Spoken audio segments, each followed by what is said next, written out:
Hello guys, welcome to the new video. इस वीडियो में हम सेकंड पार्ट कवर करेंगे ऑपरेटिंग सिस्टम्स का। The first question comes here से what do you mean by sockets in OS. Socket is generally refer to an endpoint for an IPC. Let's say inter process communication का एक and point क्या होता है। And point ये होता है कि for one thing is generating some information, one thing is receiving some information.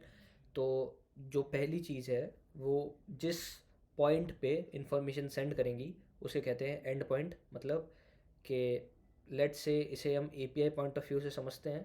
तो लेट्स से कि कोई सोर्स ऑफ इंफॉर्मेशन है जिसे मुझे सेंड करना है पर्सन बी को। तो पर्सन बी अपना एक एंड पॉइंट मुझे दे देगा कि इस एंड पॉइंट पे आप मुझे इन्फॉर्मेशन भेज दो, इस एंड पॉइंट से मैं रिसीव कर लूँगा इन्फॉर्मेशन। तो इसे हम कैसे क्या कहते हैं, एंड पॉइंट। मतलब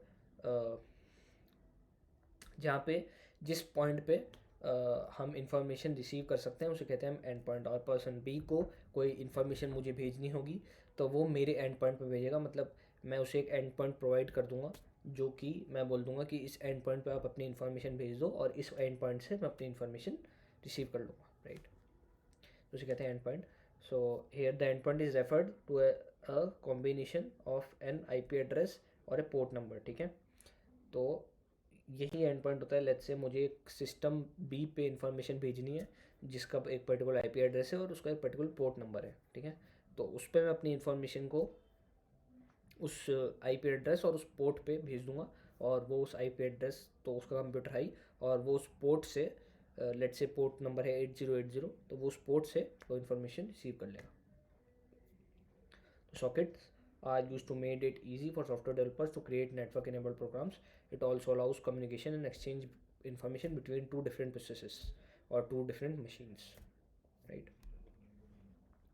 Different type of sockets आप देख ही सकते हो। There are basically four types: stream socket, datagram sockets, sequence pocket sockets, raw sockets. ये sockets आपको पूछता नहीं है कि कितने टाइप के sockets होते हैं, बस ये पूछ सकते हैं कि what is sockets, ठीक है। तो आप basically definition बोल सकते हो कि it's an endpoint for inter-process communication, right? On to the second question: what is starvation and aging in OS? This question is also very helpful. So let's talk about what are starvation and what is aging. So starvation is the problem which comes when there are processes not able to get the required resources it needs for program with an execution for long period of time, ठीक है। In this condition low priority process get blocked and high priority process towards completion because which low priority process suffer for lack of resources। इसका मतलब क्या है, ये let suppose process A and process B दो processes है और process ए बहुत low priority की है, ठीक है। तो हम लोग क्या करेंगे, पहले प्रोसेस बी को एग्जीक्यूट कर देंगे और लेट से जैसे जैसे टाइम बीत रहा है वैसे वैसे हाई प्रायोरिटी की प्रोसेसेस आई जा रही है आई जा रही है आई जा रही है सीपीयू के पास। तो सीपीयू क्या करेगा कि हाई प्रायोरिटी प्रोसेसेस को एग्जीक्यूट कर ही जा रहा है और हाई प्रायोरिटी प्रोसेसेस आई जा रही है, मतलब नई नई प्रोसेसेस आई जा रही है सीपीयू के पास और सबके सब बहुत हाई प्रायोरिटी की है। तो सीपीयू उन सबको एग्जीक्यूट करने में लगा हुआ है और एक लो प्रायोरिटी प्रोसेस काफ़ी टाइम से वेट कर रही है। सीपीयू काफ़ी टाइम से वेट कर रही है रेडी स्टेट में कि मुझको एग्जीक्यूट करो, बट उसको एग्जीक्यूशन को उसके एग्जीक्यूशन का मौका नहीं आ पा रहा है। तो उसे कहते हैं हम स्टारवेशन। मतलब जो प्रोसेस ए है जिसकी प्रायोरिटी लो है वो स्टारवेशन प्रॉब्लम को फेस कर रही है। इसका मतलब कि वो काफ़ी टाइम से रेडी स्टेट में है। रेडी स्टेट का मतलब क्या होता है कि काफ़ी सारे स्टेट होते हैं प्रोसेस के। एक होता है रेडी स्टेट, एक होता है एग्जीक्यूटिंग इन प्रोसेस स्टेट, मतलब आपकी प्रोसेस प्रोसेसिंग में है। एक होता है आपका टर्मिनेटेड, मतलब आपकी प्रोसेस ख़त्म हो चुकी है। एक आपकी प्रोसेस होती है वेटिंग स्टेट, जैसे मतलब कोई कीबोर्ड का ऑपरेशन चाहिए होता है किसी प्रोसेस को, जैसे आपके प्रोग्राम में होता है कि आप एंटर अ नंबर, ठीक है। तो वहाँ पे आपकी प्रोसेस रुक जाती है, जब तक आप कोई चीज़ एंटर नहीं करोगे वो प्रोसेस वहीं पे रुकी रहती है। तो उसे कहते हैं वेटिंग स्टेट या फिर आईओ ऑपरेशन स्टेट। मतलब आपकी जो प्रोसेस है वो किसी आईओ ऑपरेशन का, मतलब इनपुट आउटपुट ऑपरेशन का वेट कर रही है कि आप वो ऑपरेशन करोगे, मतलब यूज़र वो ऑपरेशन करेगा उसके बाद वो एग्जीक्यूट होना स्टार्ट होगी बाकी का। तो एक वो स्टेट होती है। तो लेट्स से आप एक प्रोग्राम रन किया और आप यूज़र से कोई नेम एंटर करवा रहे हो या कोई नंबर एंटर करवा रहे हो, तो वो जो प्रोसेस है वो वेटिंग स्टेट में चली जाएगी until the user enter some number, ठीक है। एक वो स्टेट होती है। और रेडी स्टेट आपकी क्या होती है, रेडी स्टेट जैसे कोई भी प्रोसेस है तो वो पहले रेडी स्टेट में आती है कि हाँ भाई मैं रेडी हूँ, अब मुझको सीपीयू यूटिलाइज, मतलब सीपीयू के अंदर मैं जाने के लिए रेडी हूँ, ठीक है। अब रेडी स्टेट से डिसाइड होता है सीपीयू में कि कौन सी प्रोसेस जाएगी, ठीक है। तो काफ़ी सारे एल्गोरिथम्स होते हैं जो कि चलते हैं। तो लेट सपोज कि आपने हाई प्रायोरिटी एल्गोरिथम सेट कर रखा है और सिर्फ वही प्रोसेस सीपीयू में जा रही है जिसकी प्रायोरिटी बहुत ज़्यादा हाई है, और लो प्रायोरिटी प्रोसेस रेडी स्टेट में बैठी हुई है काफ़ी टाइम से। तो अब जो रेडी स्टेट में काफ़ी टाइम से लो प्रायोरिटी प्रोसेस बैठी हुई है वो फेस करेगी स्टारवेशन, के वो काफ़ी टाइम से बैठी हुई है और उसका नंबर ही नहीं आ रहा, सिर्फ हाई प्रायोरिटी प्रोसेस जाए जा रही एग्जीक्यूट हो पा रही है, ठीक है। तो इसका स्टारवेशन। एजिंग क्या होती है? एजिंग इसका सॉल्यूशन है स्टारवेशन का। एजिंग क्या क्या होता है कि जैसे जैसे जितनी देर तक वो प्रोसेस रेडी स्टेट में पड़ी हुई है ना, हम उसका एज बढ़ाते जाते हैं। उस प्रोसेस का हम एक टाइम बढ़ाते जाते हैं, या फिर एक एक पैरामीटर होता है वो हम बढ़ाते जाते हैं कि हाँ भाई ये प्रोसेस काफ़ी टाइम से पड़ी हुई है, तो उसकी एज बढ़ाए जा रहे हैं हम। और एजिंग क्या होता है कि इसका सॉल्यूशन कैसे बनता है कि फिर हम ये देख लेते हैं कि अगर किसी प्रोसेस की एज बहुत ज़्यादा है तो उस प्रोसेस को भी एग्जीक्यूट करो। ऐसा नहीं कि सिर्फ हाई प्रायोरिटी प्रोसेस आप एग्जीक्यूट कर जा रहे हो और किसी प्रोसेस की एज बहुत ज़्यादा हो गई है और आप उसको एग्जीक्यूट कर ही नहीं रहे हो, ठीक है। तो ये उसका सॉल्यूशन है कि it is a technique to overcome the situation of the problem starvation. It simply increases the priority of the process, right. वो एज उस लो प्रायोरिटी प्रोसेस की प्रायोरिटी इंक्रीज करती है एज द टाइम पासिस, ठीक है। तो उससे क्या होता है कि कुछ टाइम बाद उस प्रोसेस की प्रायोरिटी हाई हो जाती है और वो सीपीयू में चल जाती है और एग्जीक्यूट हो जाती है, ठीक है। तो ये होता है starvation and ageing. To the next question, what do you mean by semaphore and mutex? ये बात हमने पिछली वीडियो में डिसाइड किया था कि हम इसको भी डिस्कस करेंगे। तो बाइनरी सीमाफोर और म्यूटेक्स दोनों में क्या डिफरेंस होता है? बाइनरी सीमाफोर भी 0 और 1 पे की फॉर्म में काम करता है और म्यूटेक्स भी लॉक होता है 0 और 1 की फॉर्म में काम करता है। फिर दोनों में क्या डिफरेंस होता है तो पढ़ते हैं। It allows various processes threads to get the finite instance of resources, right. Finite instance of resources का मतलब क्या कि जैसे मैंने आपको बताया था 10 रूम्स है, ठीक है। और उन 10 रूम्स में से लेट सपोज जैसे कोई होटल है, ठीक है, उसमें 10 रूम्स है, ठीक है। आज मेरे 5 रूम्स बुक है, ठीक है। तो अब सिर्फ अगर नए लोग आए तो मैं उनको बोलूँगा कि भाई साहब हमारे पास सिर्फ 5 रूम अवेलेबल है, ठीक है, 10 अवेलेबल नहीं है। लेट से अगले दिन वो जो 5 लोगों ने रूम लिया था वो चले गए, अब मेरे पास 10 रूम्स है।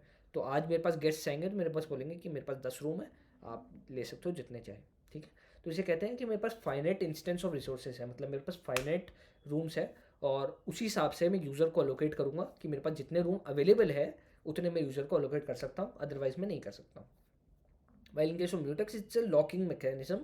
तो various process thread to get the single shared resource, मतलब एक ही रिसोर्स के लिए म्यूटेक्स होता है।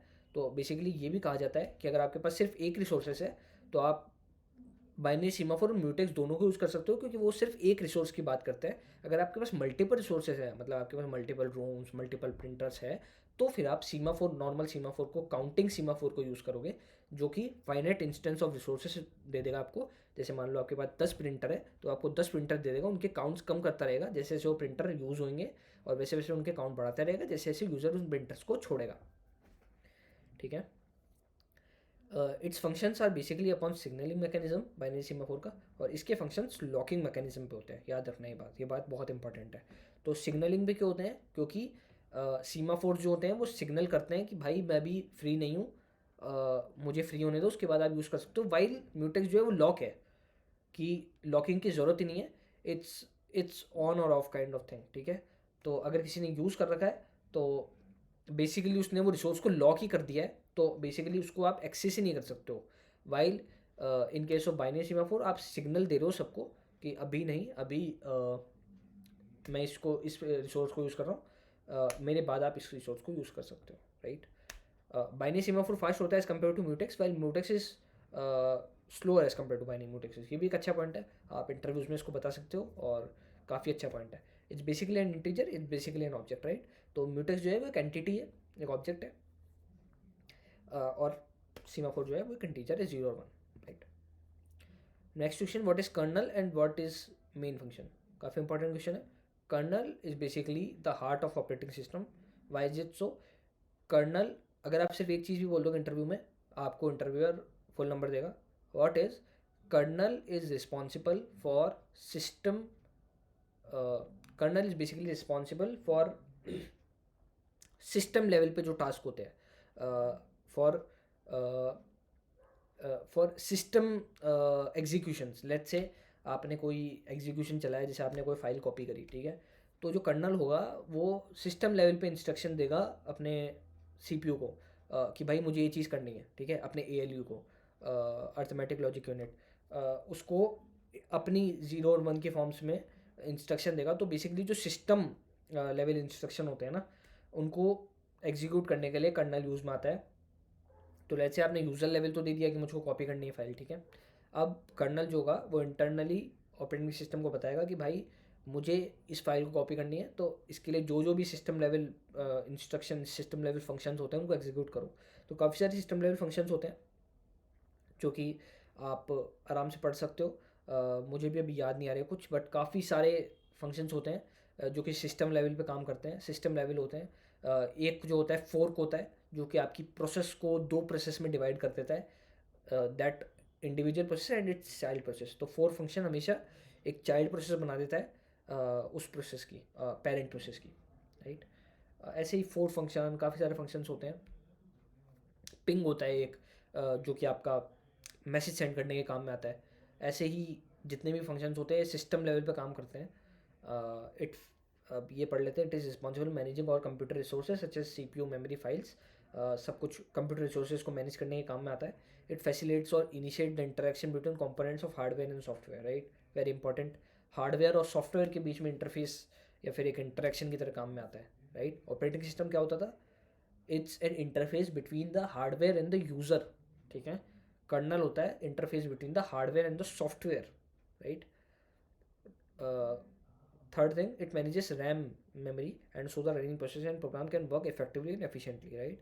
it also control and manages primary task of operating system as well as manages access यानी कि सिक्योरिटी पर्पज़ के लिए बहुत यूज़ आता है कर्नल, ठीक है। Kernel is basically the heart of OS. तो अगर आप कोई भी प्रोसेस करना चाह रहे हो तो कर्नल क्या करेगा, पहले आपको एक्सेस देगा कि आप पर्टिकुलर यूज़र एक्सेसिबल है क्या उस रिसोर्स का, ठीक है।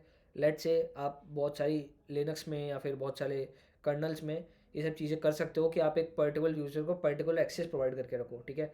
तो आप देखोगे कि कई बार आपके पास एरर आ जाता है कि you are not authorize to access this source, ठीक है। और इस टाइप का कोई एरर, तो उसका मतलब क्या होता है कि आपको यूज़ करना है सूडो, या मतलब सूडो मतलब सुपर एडमिन, ठीक है। मतलब कि आपको एक सुपर एडमिन लेवल, मतलब जिसके पास सब अथॉरिटीज़ हो, उसके पॉइंट ऑफ व्यू से किसी रिसोर्स को एक्सेस करना है और आपके पास परमिशन नहीं है, तो आप क्या करते हो, सूडो यूज़ करते हो। तो उससे क्या होता है कि आप सुपर एडमिन की अथॉरिटी से एक्सेस करना चाहे रिसोर्स, तो आपको एक्सेस हो जाता है वो resource. It schedules the work done by the CPU so that the work of each user is executed as effectively as possible, right। That is the work of kernel. Move to the next question, what is thrashing in OS? तो threshing एक ऐसी situation आ जाती है जब CPU जो है वो more time spend करने लग जाता है स्वैपिंग प्रोसेस में। जैसे मैंने आपको बताया, CPU क्या करता है कि प्रोसेस स्वैप करता है। जैसे हार्ड डिस्क में कोई प्रोसेस का पेज पड़ा हुआ है, उस पेज को CPU अपने में लोड करेगा, उसको रन करेगा, और उस प्रोसेस को रन करने के बाद वो पेज को वापस स्वैप आउट कर देगा टू हार्ड डिस्क, राइट।